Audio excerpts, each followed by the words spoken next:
Chaitanya Prabhu Nityanand Shri Advaita Gadadhar श्रीवासादि Gaur भक्तवृंद। Hare Krishna Krishna Krishna Hare Hare Hare Ram Ram Ram Hare Hare.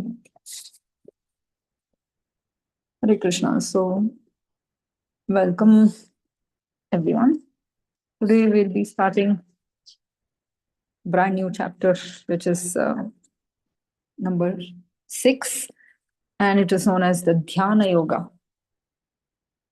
So, this is the last chapter of the first section of Bhagavad Gita. So, I think I've mentioned previously, our acharyas give this explanation that, Bhagavad Gita is divided into 18 chapters, and these 18 chapters are divided into 3 sections consisting of 6 chapters each. So, the first section is known as the Karma Yoga section. The second section is known as actually the Bhakti Yoga section. That is, first section is first 6 chapters. Then the second section is 7 to 12 chapters. Then 13 to 18 chapters. The last section is known as the Gnana Yoga. So one might think, because we've been talking and stressing and emphasizing about Bhakti Yoga, shouldn't Bhakti Yoga be the ultimate conclusion? The answer is yes, it is. And it is also repeated practically in every chapter. But why is it placed in the middle? So always conclusion will be towards the end. So our acharyas give a very nice example for this. It's like a sandwich. The first section, Karma Yoga, is on the top, and the last section, Gnana Yoga, is at the bottom. And in between is Bhakti Yoga. And Krishna has deliberately done this to protect the priceless jewel, the most confidential knowledge of Bhakti Yoga. Even though he has mentioned it all over, but still, the emphasis or the core of Bhakti Yoga he has chosen to place in between, just so it will be protected from the undeserving and the envious more so.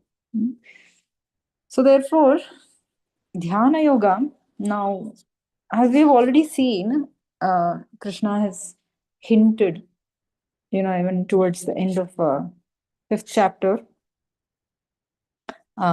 Krishna had given a hint of how, especially the 27th and 28th shlokas, and where Krishna was giving a precursor to how this meditation on Dhyana Yoga is done. So now he goes on to explain that in detail.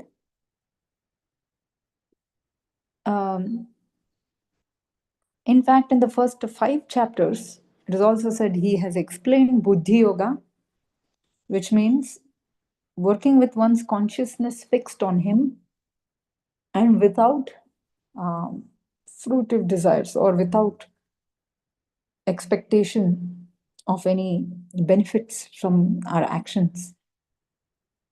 To means that, to work without any motive, selfish motive. So, Buddhi Yoga, this term repeats itself, and it is actually pretty important. It is synonymous in one sense, actually in many ways, to Bhakti Yoga. Therefore, Srila Prabhupada, in his translation in many places, he actually translates Buddhi Yoga as devotional service. Because unless Buddhi or the intelligence is completely fixed on Krishna or matters related to him, and that is possible only when the buddhi or the intelligence is purified, uh, then such a purified intelligence will guide the mind, and the purified mind will now become completely aligned with this um, anchored buddhi. This buddhi is anchored in transcendental knowledge. Therefore, even the mind will not fluctuate anymore. So the mind is also linking or connecting or it's holding onto the indriyas or the senses. So senses are also now controlled. Therefore, Buddhi Yoga is that yoga by which the Supreme Lord will uh, engage a living entity, an advanced devotee or a transcendentalist in full devotional service. That means all the senses, mind, intelligence, they're all now connected to Krishna in bhakti. So this is Buddhi Yoga in short. Then the Lord also has explained the terms like Sankhya, which means um, philosophical analysis or analytical study of the material nature, and thereby distinguishing, coming to a sense of distinction or discrimination between the material elements and the spirit soul or the jivatma. Then karma yoga, gnana yoga. So as the processes to obtain liberation, and they're actually stepping stones to the final um, platform of bhakti yoga. So we have previously discussed about the yoga ladder. So this is a sort of a ladder because they're all not contradictory, but they are just uh, different phases in achieving the highest perfection of pure bhakti yoga or transcendental devotional service. Okay, so in the first 9 shlokas of this chapter 6 of Dhyana Yoga, Krishna talks about yoga rurukshu and yoga rudha practice. So, because this is a Dhyana Yoga, or the yoga chapter, basically, he is, giving us an introduction to these yoga terminologies. And yoga rurukshu means one who is a beginner in the yoga ladder. He's just starting his journey in the spiritual path. That means, and yoga rudha is one who has already gone through different steps in the yoga ladder, and he has reached the highest status of yoga or spiritual perfection. So now in these 9 shlokas, first 9 shlokas, what are we going to study? So at the end of chapter 5, and now continuing into chapter 6, as I already mentioned, Krishna explained uh, some aspects of Dhyana Yoga, concluding that what really is the goal of that dhyana. If someone is doing dhyana or meditation, there has to be some object on which they're meditating. And actually, Krishna clarifies that he is the goal of that meditation. So even in Ashtanga Yoga, or Ashtanga Yoga means this dhyana yoga or yogic process of meditation. Karma yoga is also necessary, they say, because karma yoga is actually the very beginning. Because here all the senses are all actively engaged in serving the Lord. And one may have also their own desires, material desires, but they can uh, offer it to the Lord. Um, whatever benefits they get by working, the fruits of the work, they can actually offer it to the Lord. That way, they can also satisfy their material desires, and they can also be freed from the karmic reactions. So, because in the beginning, a sadhaka has material desires, therefore, even in the beginning of Ashtanga Yoga practice, Karma Yoga is necessary in order to help the sadhaka purify himself and then come to a platform which is free from at least the gross material desires. When one becomes accomplished or established in the practice of meditation, then he will cease all the disturbing mental activities. That means now he has attained uh, mental equilibrium. So, all this Ashtanga Yoga, Dhyana, everything is done so that the mind can be pacified, the mind can come to a status of peaceful equilibrium and is no more disturbed. And then finally, he comes to the highest stage of Yoga Rudha. That means he will now be situated on the spiritual platform. So, therefore, we can understand easily that before attaining to the spiritual platform or spiritual consciousness, one's mind has to become completely pure and it should become completely peaceful. So, now in the first shloka, Krishna starts speaking. Shri Bhagavan Vacha Anashrita Karma Phalam Karyam Karma Karoti Yaha Sasanyasi Cha Yogi Cha Naniragnir Na Chakriyaha. Shri Bhagavan Vacha, that means the Lord said, Anashritaha. Ashraya means shelter.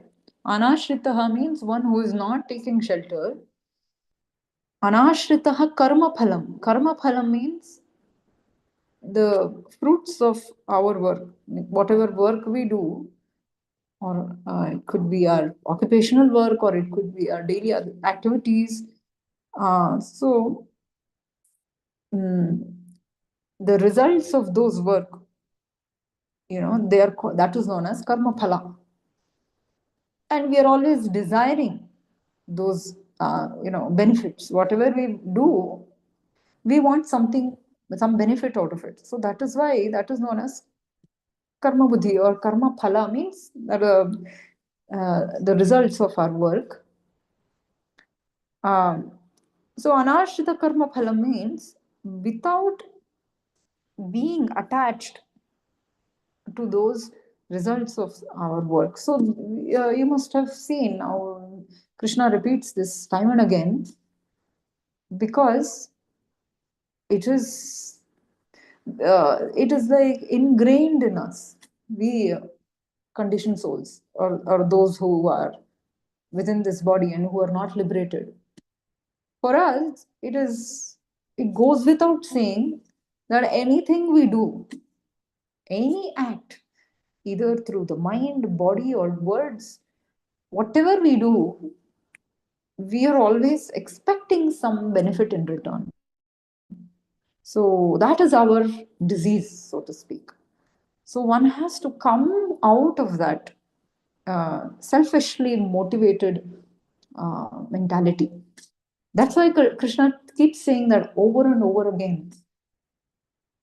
And why should we come out of it? Because unless we come out of that mentality, we will not come to a selfless platform. We have to let go of these material attachments. Otherwise, we cannot go ahead, in spiritual progress. Therefore, here also he's saying one who is not attached uh, or expecting the benefits from his work, karyam karma karoti yaha, and one who works karyam karma karoti yaha. So one who works as if he is obligated and in the renounced order of life. Sa sannyasi cha yogi cha. He is a real sannyasi, or he is really renounced. And he's also really a yogi.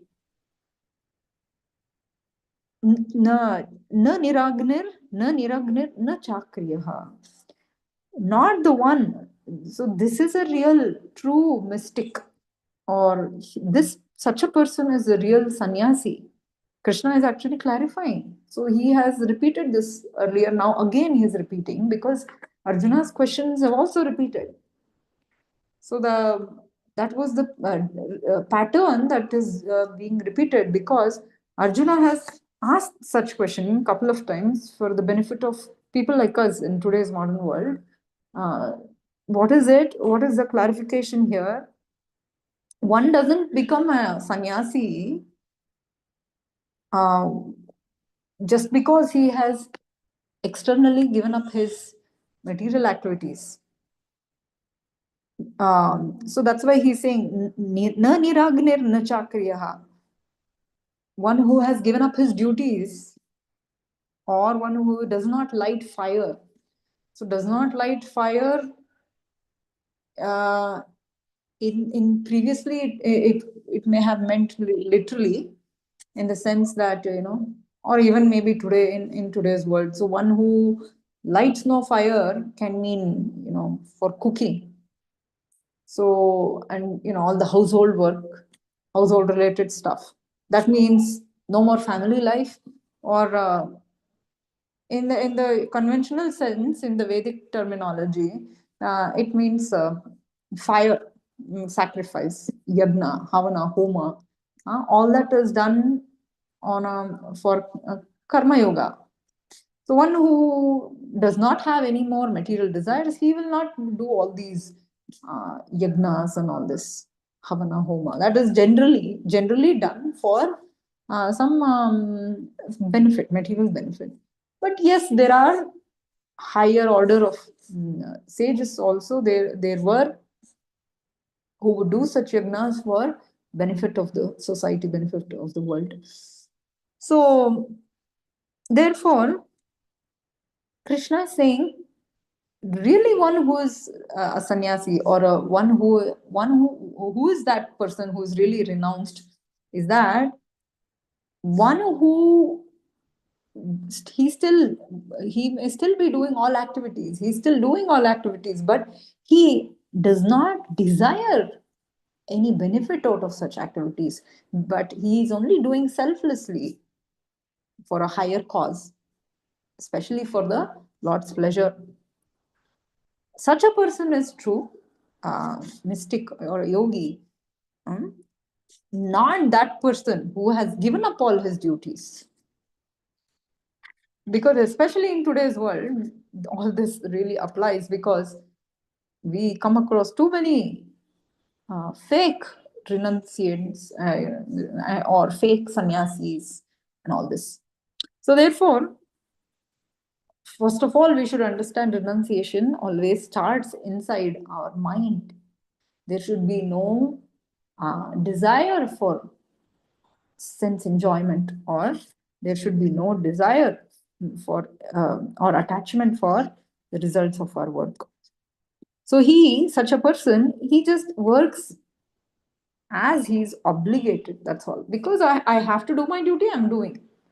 I'm not doing this so that I may get more money, or I may get some other benefits, or this and that.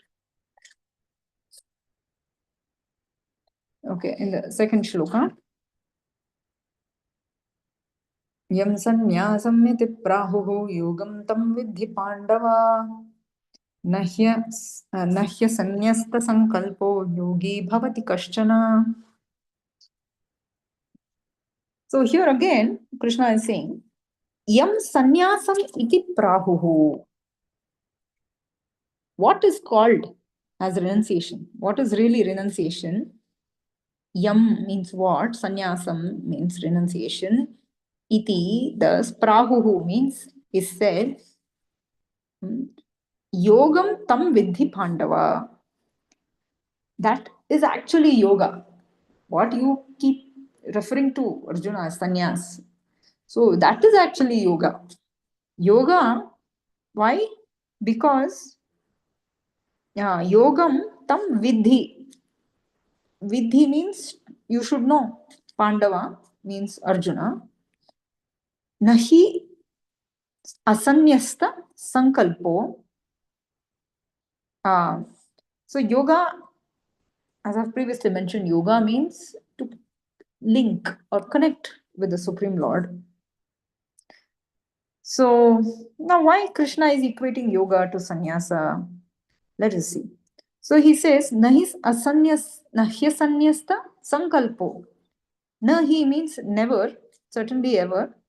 Asanyasta means without giving up. Sannyasa means to give up. Asanyasta means without giving up. Sankalpa. Sankalpa means desire. What kind of desire? Yogi bhavati kashchana. Here, desire for self enjoyment, self satisfaction. So, one who has not given up desires for self satisfaction or sense enjoyment, self satisfaction, it could be on any level, it could be on the most gross level of sense enjoyment, or it could be on a mental level, or it could be even on an intellectual level. On any level, such a person who is a true renunciant, he has actually given up his selfish desires for sense, for self satisfaction. Then such a person is really, he becomes a yogi. He is really a yogi. Yogi bhavati. Bhavati means becomes anyone. So one can never become a yogi unless he renounces the desire for sense gratification. So this is the most important, and Krishna repeats this over and over again. So even in the second chapter, I've also repeated about this. So the very first shloka in the second chapter, 2.54, where he starts talking about the characteristics of spiritualist who has come to a spiritual self-realization. Such a person, prajahati yada kaman sarvan parthamanogatan. All the one who has given up all the desires mentally, one who has given up all the desires coming inside his mind, for sense enjoyment or selfish enjoyment. Such a person, he is truly a yogi. This is the internal test. External, anyone can show off that he has given up. But inside, has he really given up those desires? Is what really matters. So in the third shloka, he says, Aru rukshor munir yogam karma karanam uchate yoga rudhasya tasyaiva shamah karanam uchate. Now here, Krishna is saying, who is really the beginner in the yoga path or the yoga ladder? So Arurukshu means who has just begun his yoga process. Muner yogam, muni means a sage. Yogam means the process of yoga or the Ashtanga yoga. So what is Ashtanga yoga? I think I've already mentioned. So it is the 8-step process leading finally to samadhi. Yama, niyama, asana, pranayama, pratyahara, dharana, samadhi. I think I've missed something. Anyway, we'll see again. So it is by controlling, following certain regulations, and then and also controlling the breath, pranayama, and then doing all the different yogic postures or asanas. So whatever is very famous in today's world as yoga, the yogasanas, the physical exercises of the body, that is just one part of the eightfold process. So, so that yoga, who is said to be the beginner, who has just begun, is what is his characteristic? Krishna is saying, karma karanam uchyate. For such a person who is just a beginner, for him, work is said to be the means. So that's what everyone starts from karma yoga. So as soon as we also start coming to the temple or doing some service, that means we have to do some service. We can that means karma yoga, or we can offer some dakshina to the temple. So all this is karma yoga. So for such a person who is still a beginner, for him karma yoga is said to be the means. Karma karanam. Karanam means the means. Uchate, it is said. For one who is already come to the highest uh, status of elevation, who is known as yoga rudha. Yoga rudhasya tasya eva. Yoga is anyway the Ashtanga yoga, eightfold path of yoga. Arudhasya, of one who has attained. Arudha means one who has actually, literally, it means climbed. Arudha. So, who has climbed the yoga ladder. One who has attained the perfection. Tasyaiva, his, what is his way or his sadhana? Shamah karanam uchyate. For him, Shama, Karanam, Uchate. The one who has come up to the highest platform, for him, ceasing all the material activities is recommended. He can, only such a person who has really come up to the highest rung of the yoga ladder, he can give up all his material activities and duties, not the beginner. So there is a whole stepwise process of yoga. Why? Because we have to purify. One has to be purified and purified of all material desires. And then when one comes to the highest platform, he will naturally give up all.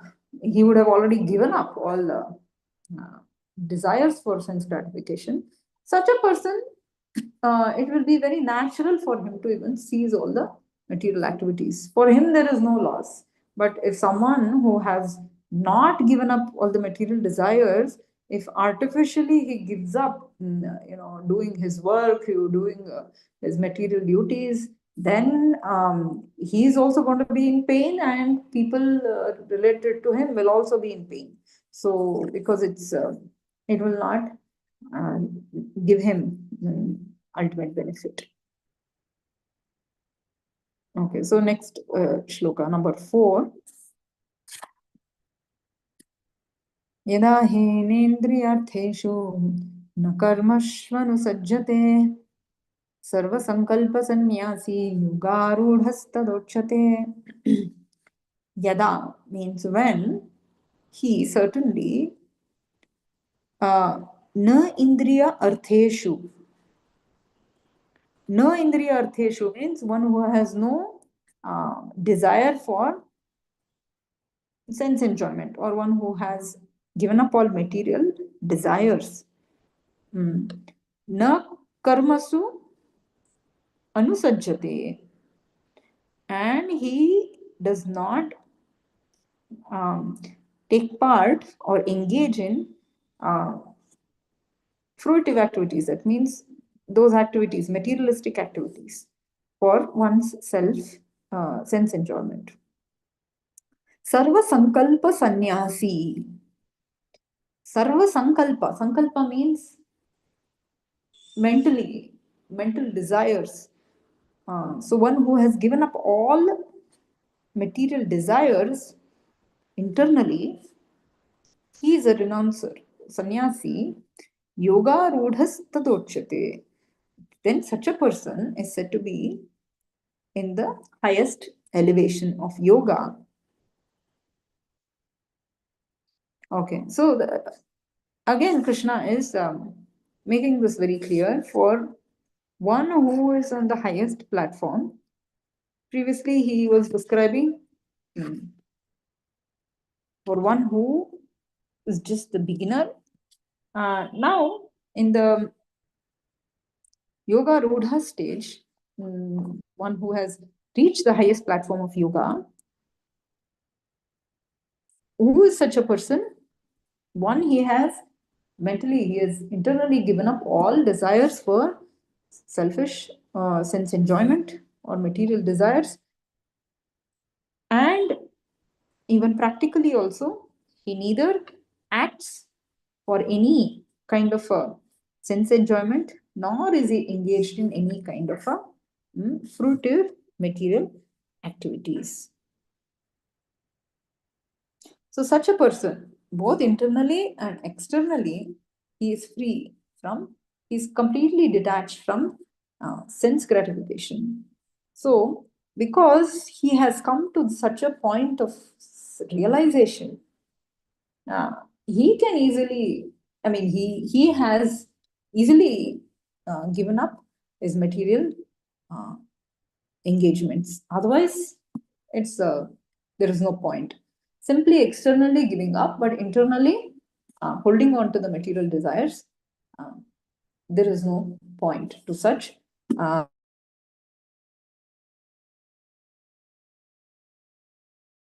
Shloka number 5. Uddharedatmanatmanam atmanam avasadayet atmaiva hyatmano bandhuhu atmaiva ripuratmanaha. Now, this is a very, very important and famous shloka, in fact. Here, Krishna mentions the word Atma so many times, it is almost redundant. And this is one of the ways in which Sanskrit shlokas are embellished or decorated. In one sense, it is known as Alankara. So it sounds very nice.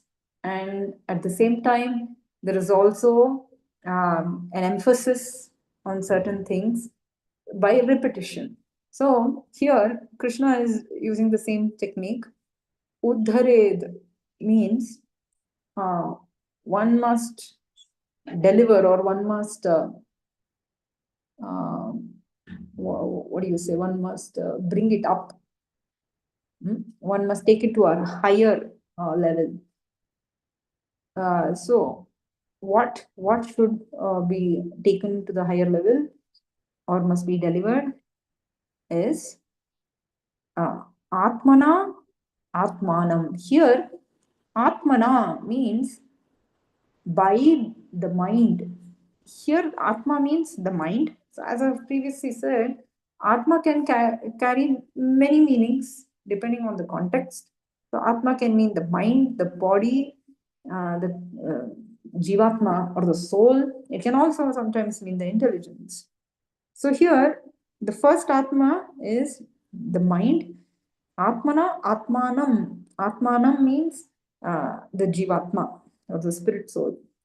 So, the spirit soul or the Jivatma can be liberated with the help of mind, with the help of this mind.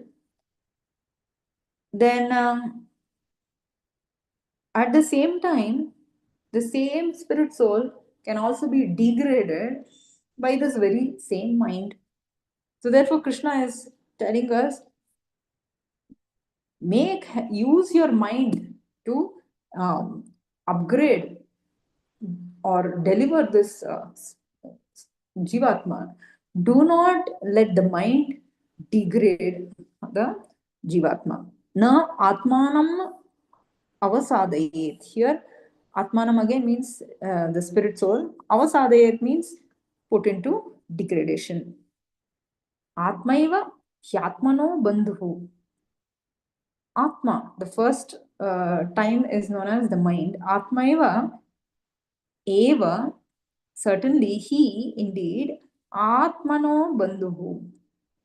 Bandhu means friend. The second Atma here is the soul. Why? How can the mind alone, how can it, on one hand, deliver the spirit soul, on the other hand, it can even degrade the spirit soul? Because the mind can act as the friend of the spirit soul. Bandhu means the friend. Atma eva hyatmano bandhu. Uh, at the same time, Atma eva ripuratmanaha. Ripu means enemy. Atma eva, mind itself can become the enemy of the soul. So, why is so much of stress on the mind? So, we know actually, if we carefully study the Bhagavad Gita and all the scriptures, all the rules and regulations that one is supposed to follow in order to elevate oneself is all directed towards the mind. Even the chanting of the mantra, that is also actually for a purification of the mind. Mantra, manahatrayate iti mantra. So that is also for the mind. That means to purify the mind. So mind really plays a very, very pivotal role, most important role. And therefore, it is very important to purify the mind. Because whatever the mind perceives, it is concocting or it is developing desires. So all this mental desires, first it will arise in the mind, and then when it becomes very prominent in our mind, whatever desires become very prominent in the mind, we will get a body to help us realize those desires in the next life. So actually, in this life, whatever body we have got, the gross body, the physical body that we can see, that actually looks like our subtle body. That is the mind. The subtle body is made of mind, intelligence, and ego. So actually, therefore, you may have seen in the movies, they show, when someone becomes a ghost, the ghost also looks like that person, the body of that person. Actually, it is true because that is the subtle body.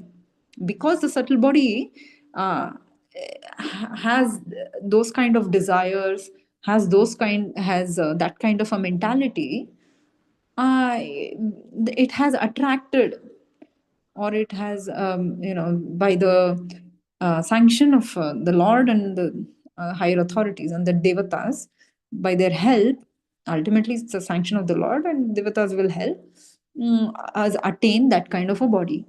Therefore, whatever the mind really concocts, or whatever it thinks of, or whatever it desires, it will happen uh, in the near future or in the distant future. So, therefore, Krishna stresses also, like in all other forms of yoga, even in the Bhakti Yoga, Krishna also stresses Manmana Bhava Madbhakto Madhyaji Mam Namaskuru.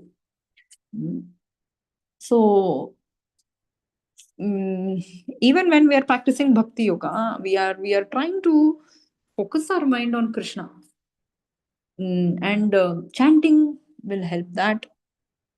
First, chanting helps purify the mind, and by focusing our mind on the name of the Krishna, on the Supreme Lord, so we are trying to focus on the Lord, and by hearing about the Lord, so we are also again trying to engage the mind, so that mind becomes, if mind becomes attracted to Krishna, then our life is done.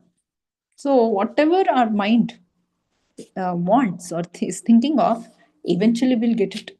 Of course, if it is bhakti, we will get the Supreme Lord through bhakti.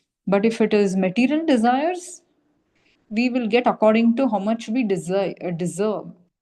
So one may desire for money, for example, but if they don't have enough punya karma, piety in their account, in the next life they will end up getting some money, but may not be to the extent they have desired. So whatever. So depending on each person's case, the mind will give us our destination. Therefore,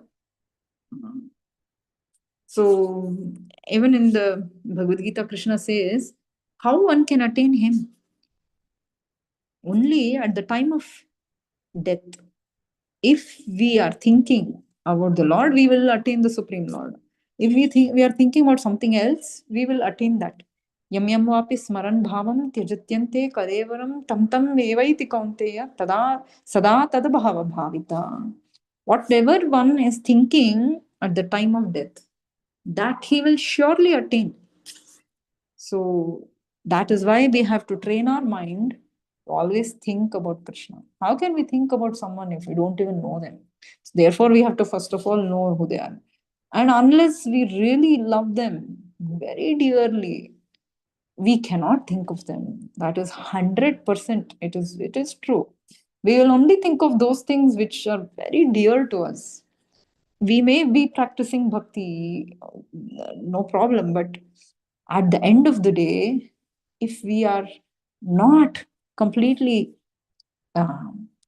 in love with Krishna, or if we have not developed that love, how can we think about him? So anyway, so we are all trying to develop that love for Krishna. Of course, it is already there, but we just have to bring it out by this bhakti yoga. Nitya Siddha Krishna Prema Sadhya Kabunoy. Shravanadi Suddha Chitta Karaya Uday. So that means it is already there, our eternal relationship with the Lord, but right now it is covered by all the impurities of the heart. But once it is pure, then it will manifest itself. All right. Therefore, the mind is so important. So therefore, mind can either deliver us if the mind has become purified, and if the mind is attached to Krishna, it will take us to Krishna. But mind will become our enemy, because if it has become very degraded by being attracted to material things or unwanted. Anything material is actually unwanted. So next shloka number 6. बन्धुरात्मात्मनस्तस्य येनात्मा एवात्मना जितः अनात्मनस्तु शत्रुत्वे वर्तेतात्मैव शत्रुवत्. Bandhu means friend. Atma here again means the mind. And second time Atma means the soul. Tasya means of him. So one for who the mind has become his best friend. Yena atmanaivatmana jitaha. Yena, by whom? Atma means the mind, eva. Certainly, atmana jitaha. Jitaha means conquered. One who has conquered his mind. That means one who has complete control on his mind. For such a person, mind becomes his best friend. How can one conquer the mind? One can conquer the mind only when the mind is completely pure. Otherwise, the mind will not listen to us. When the mind is filled with material impurities, it's extremely difficult to control. It is later on, Arjuna talks about this. Chanchalam hi manah Krishna in the same chapter. Pramathi balavadhrudam. Vayoriva sudushkaram. So he says this mind is more powerful than the wind. It's almost impossible to control the mind.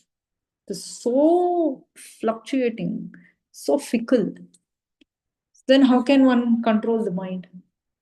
So the mind can be, now that is the whole subject matter of discussion. Later on, Krishna talks about it. Arjuna also asks questions. So therefore, by such a practice of yoga or bhakti yoga or whatever yoga, one who has purified the mind, then the mind can be controlled or conquered. For such a person, mind becomes his best friend. Because now, if the mind is purified, that means if the mind is attracted to Krishna, then it's always giving you thoughts of Krishna. Then what more can we ask for? But for one who has failed to do so, anatmanastu shatrutve vartetatmaiva shatruvat. Anatmanaha, one who has failed to control the mind, that mind becomes his enemy, shatru. Vartet means remains, atma eva, the very mind, shatruvat. The same mind, the very mind who could have been his best friend, now has become his worst enemy. Why? Because people go crazy because of the mind, because it is constantly dictating. One who, because generally people are not aware of this, especially in today's day and age. That's why people become, many become crazy, that they will completely surrender to whatever the mind says. Because someone, for someone, the mind may dictate, how come, let's go party all night. They party all night. Or for some it says, oh, let's go take drugs. It just seems nice, and they just do it. And especially when someone becomes addicted, the mind is also, it's completely gone out of hand. Such intoxication, that is why what it will do is it will completely contaminate the mind. Intoxication doesn't just act upon the body, it acts upon the mind also, because of which it will become completely out of hand to control the mind, and a person becomes a slave of the mind. Whatever the mind says, he does. It may be the worst thing, uh, but he will end up doing it, because now he is no more, he is not even thinking through his intelligence.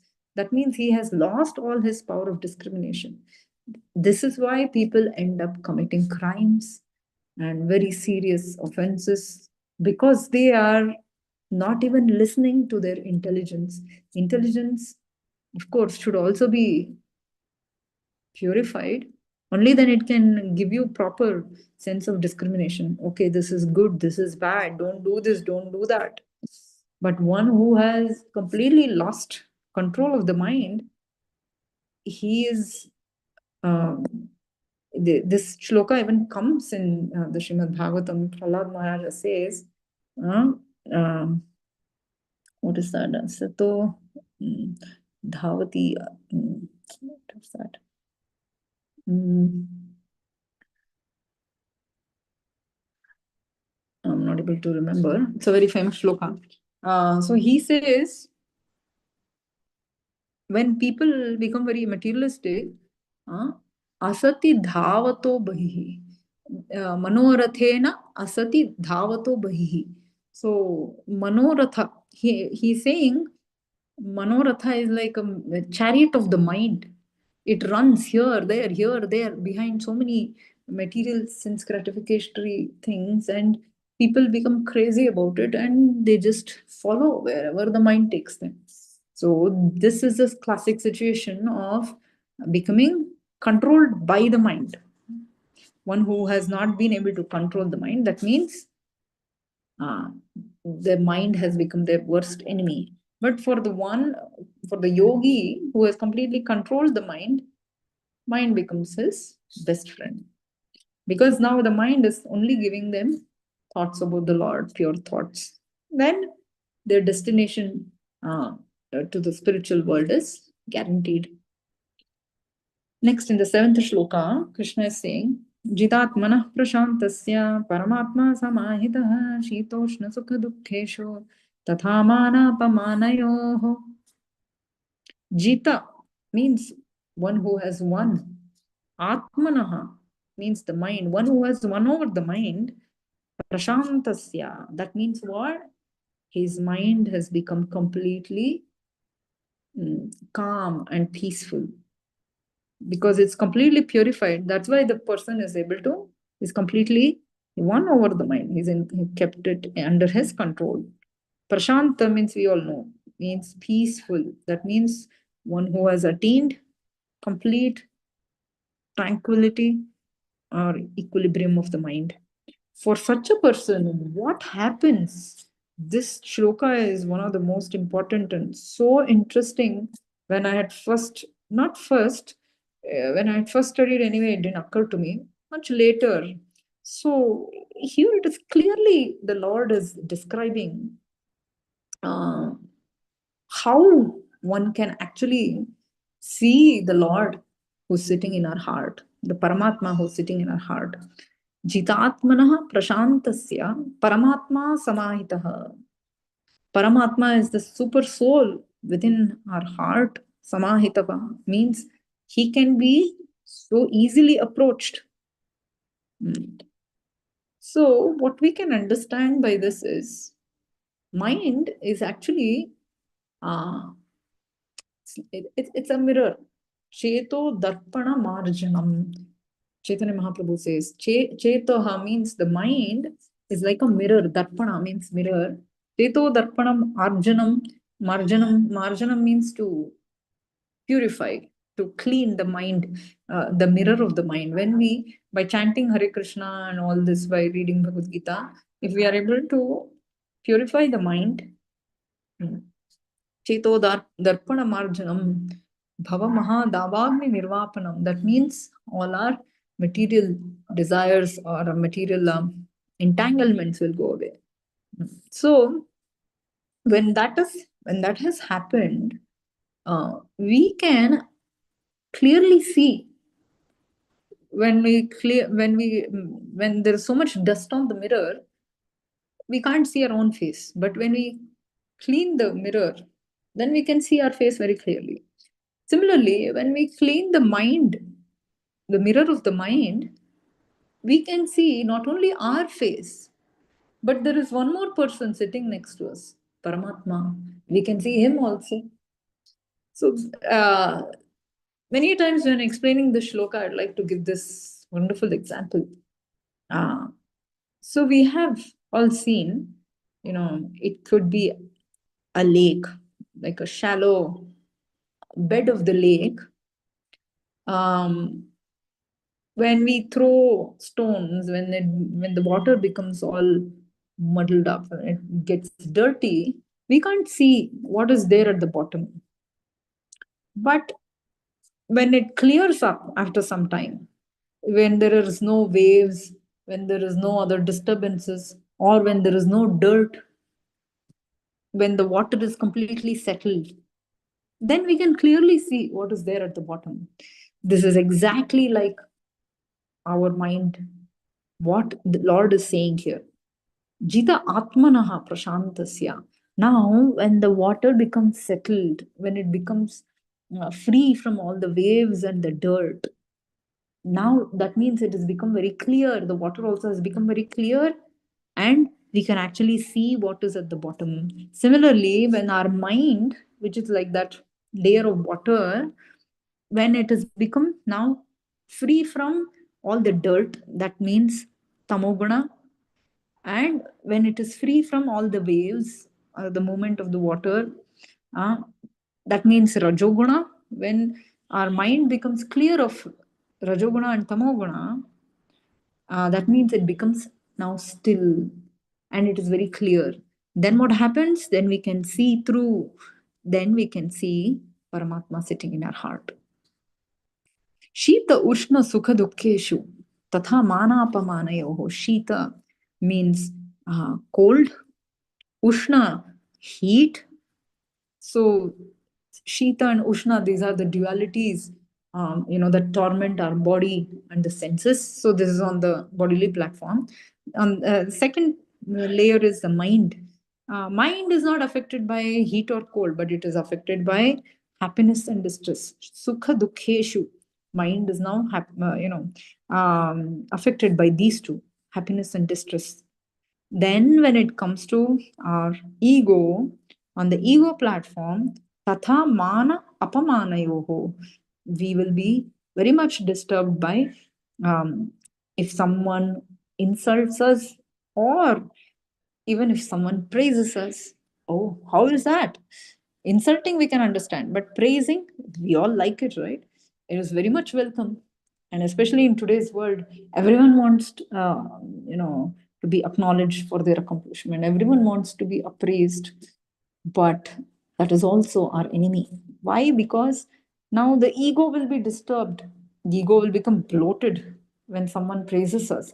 At the same time, ego will become very down when someone insults us. But this is all not true. These are all just temporary, and it is simply illusionary, because we have to go past all these the bodily dualities, mental dualities, and then dualities on the ego platform. Then, when all these become free from the contamination of Rajoguna and Tamoguna, so when these three layers are become now clear, without the dust and without the waves, then we can see the bottommost layer, which is Atma and Paramatma. So next shloka, number 8. Jnana Vijnana Triptatma कूटस्थो विजितेन्द्रियः युक्त इत्युच्यते योगी समलोष्टाश्म काञ्चनः. So now such a person who is completely established in self-realization. Gnana means acquired knowledge. Whatever we are, by studying all the scriptures, we get gnana. Vijnana means to realize that knowledge. One is simply theoretical knowledge. Another is practical realization, means one who is acting on that platform. Simply by reading Shastra is one thing, that is also required. But one should also be acting on that platform. If simply a person is only talking about, giving up sense enjoyment, giving up sense enjoyment, but if he's not doing it himself, at least to some extent, to whatever extent, that means he has not realized. But we can judge a person's. It's better not to judge anyone, because it's very difficult. As Bhagavad Gita, Krishna keeps saying it is internal. So only Krishna can judge. So how he judges is, to the extent a person is realized. That means the extent to which he's actually acting. On what platform is he acting? And of course, even the knowledge can be assimilated only when there is a realization. So it cannot even be understood. So that is also, to understand also requires purity. So Triptatma, when one is has knowledge and one is also um, has the realization, uh, he becomes Tripta Atma. He becomes completely satisfied. Kutasthaha means he becomes spiritually situated. Now he is on a spiritual realization or platform. And he is completely Vijita Indriyaha. He has completely controlled his senses. So, as the previous shloka already said, first of all, senses should be controlled, then the mind, then the ego. When all these are completely in equilibrium, peace, then the Atma becomes completely. In fact, the person, he realizes his self and he becomes satisfied, because on a spiritual level, the Jivatma, he's always happy, he's always satisfied. There is no lamentation, there is no misery for the Jivatma. It is only because we are thinking we are this ego or this mind or this body. We have all these dualities, but one who has realized that he's not all these, he's the proper, he's the spiritual spirit soul. Now he has controlled all his senses, mind and ego. Therefore he is very happy and content. Yukta ityuchate yogi. This yogi is yuktaha, means he is completely uh, in uh, Krishna consciousness, or he is connected with the Lord. Iti uchyate yogi. Um, when can we say that a person is completely, you know, self-realized, or he's completely situated on a spiritual platform? Uh, these are the symptoms. So he is satisfied. He has complete control over his senses, and then he also sees, and physically we can see that he sees everything as the same. That means whether it is pebbles, whether it is stones or gold, for him it's the same. Now it's a very high platform, so because for that person, all this is just uh, different forms of material energy. He's not interested in them. He's only interested in the Supreme Lord, or the um, or serve him. Therefore, for him, everything else is, whether it is you give him gold or you give him stones, it's because he's completely detached, or he has no sense of um, enjoyment, or materialistic enjoyment. So but for others who is not on that platform, they will see everything uh, in terms of how to enjoy. So when, if let's say on going on a road, if we come across gold, we'll immediately try to take it, thinking, oh, I can get money out of this. That means I can enjoy. So because that sense of proprietorship and enjoyment is still there, that means we are not satisfied. One who is completely spiritually satisfied, he will not want anything material. He becomes completely indifferent to all of that. Next shloka, 9th shloka. Suhran mitradyudasena madhyastadveshya bandhushu sadhushvapi cha papeshu samabuddhir vipishyate. So such a person who is a completely transcendental soul, he is suhrit, means he is a well-wisher. He's a mitra. He means he's a friend. He gives affection to everyone, whether it is sorry, whether it is well-wishers, or his friends. Ari means his enemy. mm, um, he will regard all of them to be the same, on the same level. Mm. Or whether it is madhyastha, means people who are neutral towards him, or who are envious of him, who don't like him, or who is bandhushu. Dveshya means envious. Bandhushu means his well-wishers and his relatives. Uh, um, with all of them, he sees all of them with an equal mind. Sadhushu api cha papeshu. Even among people who are pious people, sadhus, or even really bad sinners, such an advanced soul, he will see all of them with an equal mind. Because now he doesn't distinguish them on a material platform. He just sees that they're all spiritual souls. They're all connected to the Supreme Lord. All right. So the last shloka. Mm, I think we can take it up in the next session, because it's Krishna will start next series on stages of yoga practice. Until now, he was talking about yoga rukshu and yoga rudha practice.